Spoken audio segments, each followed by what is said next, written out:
जय श्री कृष्ण जी। दोस्तों, अकेला एक इंसान में आपका स्वागत है। आज हम लोग जानेंगे मन को शांत और स्थिर करने के बारे में। भगवान कृष्ण जी ने 2 उपाय बताए हैं। आइए जानते हैं। किसी भी चीज को समझने के लिए सबसे पहले मन को शांत रखना चाहिए और फिर काम पर ध्यान देना चाहिए, क्योंकि हम मन में ही प्रश्न खोज लेते हैं और मन में ही जवाब देकर बैठ जाते हैं। भगवान कृष्ण ने मन को शांत रखने के लिए 2 चीजें बताए हैं। भगवद गीता में भगवान श्री कृष्ण कहते हैं, मन का बेचैन होना उसका स्वभाव है। हमारे मन को लगता है कि अगर वह अलग अलग बातों के बारे में सोचता रहेगा तो हमें आने वाली हर मुश्किल और मुसीबत से बचा लेगा, पर ऐसा होता नहीं है। हम अपने जीवन का काफी अधिक समय सोच विचार करके परेशान होने में निकाल देते हैं। भगवान श्री कृष्ण कहते हैं कि मन का ये स्वभाव बदलना मुश्किल जरूर है, असंभव नहीं। आगे बढ़ने से पहले आपसे एक रिक्वेस्ट है, चैनल को सब्सक्राइब करें, वीडियो को लाइक करें और कमेंट में अपने प्यारे प्रभु का नाम जरूर लिखें। अच्छा, अब आप एक बात बताइए, क्या आप कौवे को कह सकते हैं कि वो कांव कांव की आवाज ना करे, या फिर क्या आप किसी मेढक को कह सकते हैं कि वो पानी देखते ही ऊंची छलांग ना मारे? हमारे मन का भी कुछ ऐसा ही है। जीवन में कुछ भी होता है, अच्छा या बुरा, हमारा मन उस पर कांव कांव करने लगता है।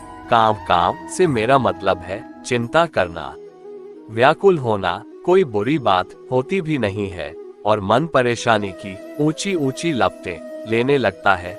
कभी कभी तो मुझे ऐसा लगता है कि हम में से कई लोग सिर्फ परेशान होने के लिए जीते हैं। सारी परेशानी, पीड़ा, दुविधा अक्सर हमारी मन की बनाई हुई कहानियां होती हैं।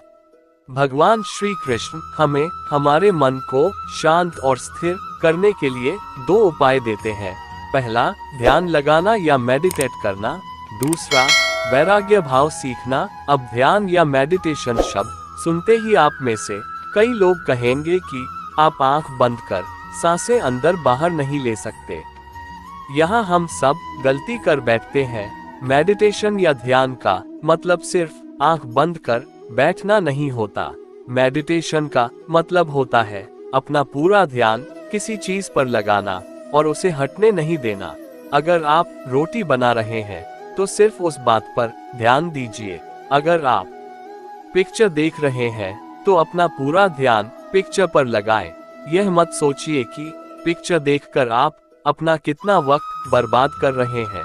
जब आप जीवन के हर छोटे बड़े काम को पूरे ध्यान से करते हैं तो आपका जीवन ही एक मेडिटेशन बन जाता है। ऐसे जीवन में शांति, स्थिरता, साहस और सफलता का होना अनिवार्य है। वैराग्य भाव। दूसरा उपाय, वैराग्य का अर्थ यह नहीं कि आप सब कुछ छोड़कर जंगल में जाकर बैठ जाएं। वैराग्य का अर्थ है कि आप जो काम कर रहे हैं उसका क्या नतीजा या रिजल्ट निकलेगा उसकी चिंता ना करें। जैसे अगर आपने कोई इंटरव्यू दिया, आप ये कर सकते हैं कि पूरे मन से तैयारी करें और अपना बेस्ट देकर आ जाए। वह नौकरी मिलना या ना मिलना आपके हाथ में नहीं है। इस नतीजे के पीछे अलग अलग चीजें हैं जो आपके बिल्कुल कंट्रोल में नहीं है। तो जिस चीज के बारे में आप कुछ कर नहीं सकते उसके बारे में चिंता भी ना करें। यही वैराग्य का सच्चा मतलब होता है और यही है भगवान श्री कृष्ण का दूसरा उपाय, मन को चिंता की लपटों से बचाने का। जीवन में आधे दुख इस वजह से आते हैं क्योंकि हमने उनसे आशाएं रखी जिनसे हमें नहीं रखनी चाहिए थी, और आधे दुख इस वजह से कि हमने उन लोगों पर संदेह किया जिन पर नहीं करना चाहिए था। जो लोग दूसरों को अपनी दुआओं में शामिल करते हैं, खुशियां सबसे पहले उनके ही दरवाजे पर दस्तक देती है। ये संसार जरूरत के नियम पर चलता है। सर्दियों में जिस सूरज का इंतजार होता है उसी सूरज का गर्मियों में तिरस्कार भी होता है। आपकी कीमत तब तक होगी जब तक आपकी जरूरत है। याद रखिए, आप पूरे के पूरे इंसान हैं, समझदारी, संयम और कुशलता से भरे इंसान। आपका मन जब भी कौए की तरह अलग अलग बातों पर आपको परेशान करने लगे, तब अपने मन को भी प्यार से समझाइए और शांत कर लीजिए। बस अपने ऊपर विश्वास रखिए कि आप कभी अपना बुरा नहीं होने देंगे। आज के वीडियो में बस इतना ही। फिर मिलते हैं दोस्तों एक नए वीडियो में। अपना ख्याल रखिए दोस्तों। जय श्री कृष्णा।